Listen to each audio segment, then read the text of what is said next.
I know sometimes I can come off a little aggressive, but you try being a Muslim for the last 30 years and listening to the bullshit. A little rough for you. Nah, Beck, I like your style, dog. You remind me of home. It's fun. No, it's just like, are you serious, dude? Like, and people that have no knowledge, like none, zero.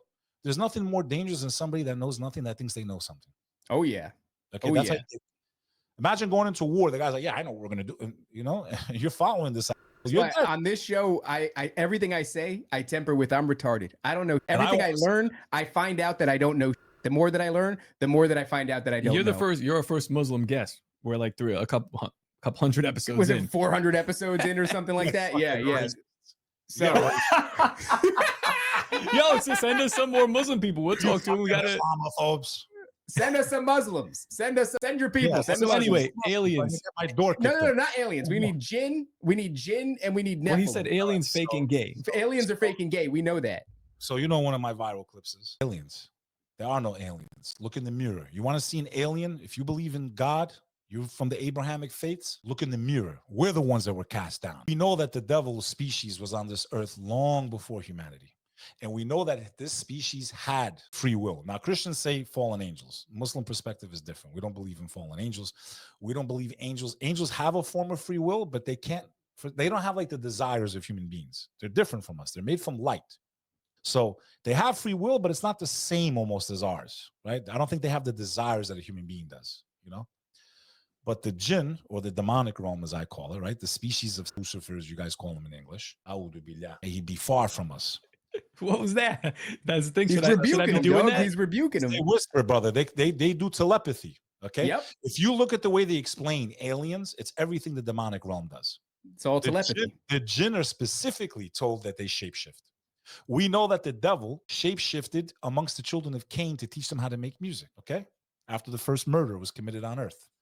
We know that they can travel faster than the speed of light because we learned this from the prophet Solomon, peace be upon him. That's why the occult was so obsessed with Solomon, peace be upon him, because he was a righteous prophet. And Christians, from the Christian perspective, and I believe even some form of the Jewish perspective, they believe that he actually ended up falling in and doing witchcraft. No, he didn't. From the Muslim perspective, prophets of God never intentionally did anything that would sell their soul. Well, that's the opposite. So the opposite is the Kabbalistic Jewish perspective is they do write about him controlling the demons. Yes. The Christian perspective is he was the most powerful genius dude, but he got mixed up with some weird stuff. Yeah. So with us, God says in the Quran, he did not perform the arts. You guys think he did. He did not sell his soul. He never committed black magic. Okay. Black magic has been around for a long time. If anybody wants a shortcut to what's going on in the world, go study the life of Aleister Crowley and Jack Parsons, and you're going to put the rest of the pieces together. That's the piece you're missing. You want to understand how we got here, these people, the technology, rocket ships going up, it all goes back to these guys performing black magic, starting in the pyramids of Giza, worshiping, in my opinion, the demonic realm, also known as the jinn. That's why many of these ancient societies, like the ancient Egyptians and the Amazonians, the Mayans and the Aztecs, why so many of their hieroglyphics are the same is because the demonic realm always attacked humanity the same way throughout time. If it worked once, I'm going to do it again. And again and again. So they would inspire human beings to worship them and the same types of gods.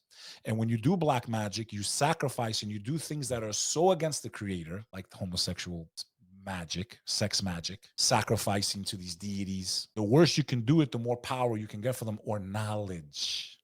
I don't find it a coincidence that Jack Parsons, the father of modern rocketry, was a disciple of Aleister Crowley, one of the most evil people probably in the history of Earth, sees a vision where a being comes to him named Belial Dajjal. Dajjal is the Arabic word for Antichrist, by the way.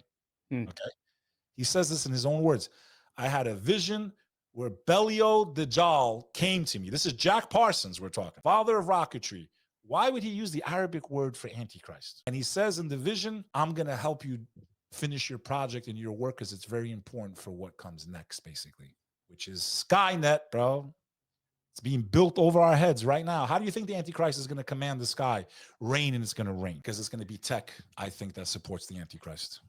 Knowledge of it. I don't know for sure, but all I know is they were doing rituals throughout history, sacrifices. We know that The Pharaoh of Egypt did black magic because his magicians went against Moses, and Moses won because his rod consumed their rod, right, which turned into snakes.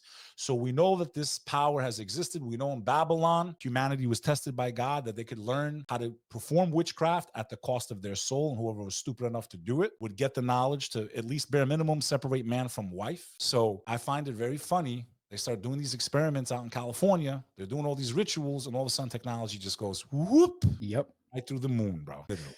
I gotta say, Beck, we talked a lot about religious and cultural issues, and those things are really important. And obviously, the religion, the spirituality of it all is the central, most important component.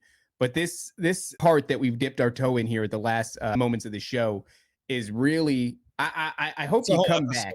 It's all we need to do this 300 episodes.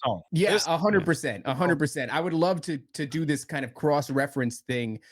Everyone comes at this from a different perspective, but we all come to the same conclusion. Yeah, we all come to the same conclusion. And it's like, there's some of the terminology is a little bit different here and there, and how we got here is a little bit varies, in one way or another. But even the person saying reptilian, they're on the same team, bro.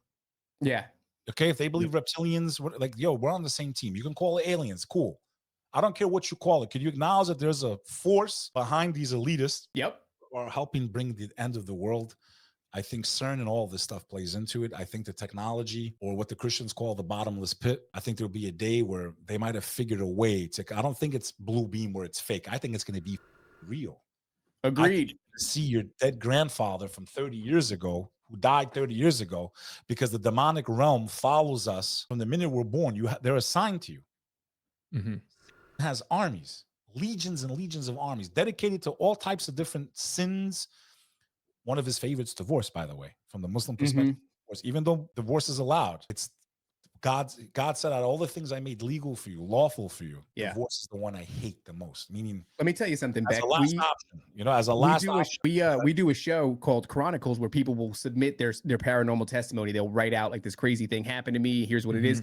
And it's so often when people are being plagued with some sort of demonic entity, it takes place in and around their divorce, or it leads up to their divorce, or it starts right after their divorce. And crimes of passion.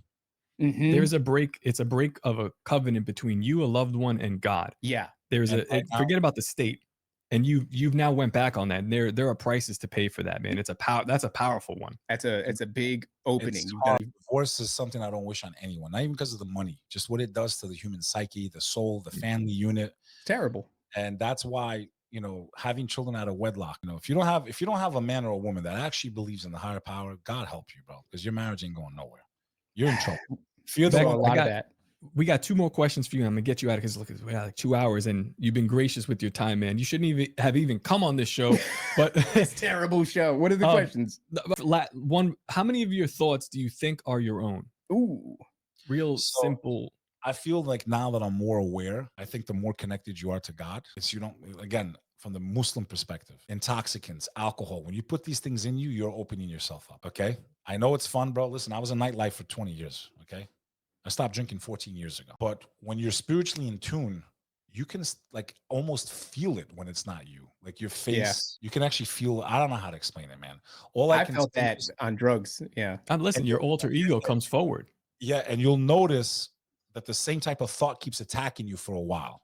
Same, like you just can't get out of your mind. That's them, bro. That's them, because they whisper into the hearts of mankind. They whisper. They follow us. They know what makes us tick. They listen to our conversations. Do you understand? They follow us, and they share the communication with each other. Do you understand? So they attack us with what non-believers would call telepathy, right?